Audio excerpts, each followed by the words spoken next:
It was awesome to have just north of 1,300 trucks. First year, give or take, in Norman was 500. Second year was 600. Third year was between 7 and 8. This year was 1,300. That's a lot of growth. It was super fun to make the videos, and here's one more about the truck gathering that happened April 17th and 18th in Guthrie, Oklahoma at the Cottonwood Flats, brought to you by LMC Truck.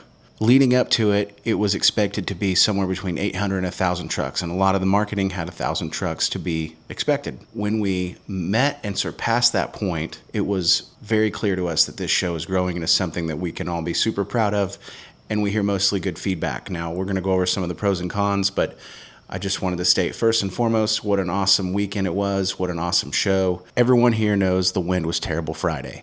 It was overcast, and I think some of the photographers enjoyed that portion of the weather, but I like the sun to be out so the paint can really show and glare. So Saturday was much better. I think Saturday may have been some of the best weather for any show we've had. The wind was a bit much. It was a little chilly Saturday morning, but I will take a little bit of a breeze over the heat any day. I know that this is more like a logistics thing, and security was about as tight as it could be given the team we have. We're looking into doing more securing for 2027, which you can already register online.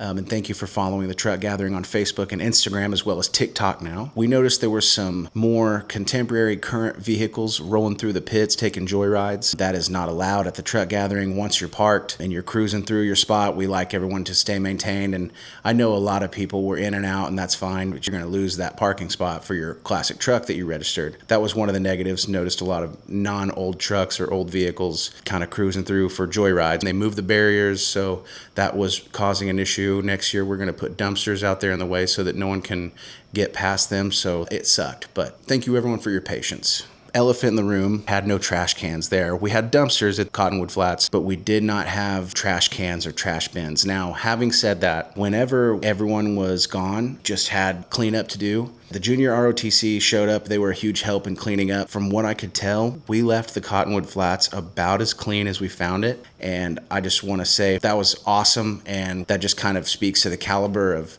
attendees that show up as they cleaned up after themselves. 1,300 classic trucks. That's a huge positive. So exponential growth beyond our expectations. Ecstatic that everyone had such a good time. And this is kind of a happy accident. You know, a couple of years ago, we noticed we were getting more people in like the everyman's truck, not just the SEMA builds or, you know, something the caliber of modern C10, which does exquisite work, but we're getting guys that pull out their daily drivers or something that, you know, like I said, it's not going to roll over Barrett Jackson at 300 grand, but it's a really cool rig and it's their own. They put their own spin on it. And I know we do those fun videos where I ask people what their favorite thing about a classic truck is or what's the worst thing you could do to a classic truck. Please take it from me. Do exactly what you want. Do not gauge what you do off your vehicle. Not that you were, but don't listen to those. They're just fun videos. It's fun to hear people's contrasting opinions. And if there's one thing we can all agree on is everyone has a different opinion about every single thing. So you will get nowhere if you try to please everybody. And we're just trying to make it welcoming to all truck lovers, as long as they're 20 years or older. There were more non-GM vehicles there this year than we've had ever. It's really cool that we can say classic truck show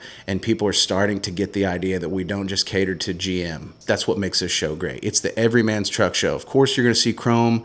You're going to see non-clear coated rust, but you're going to see some cool shit too.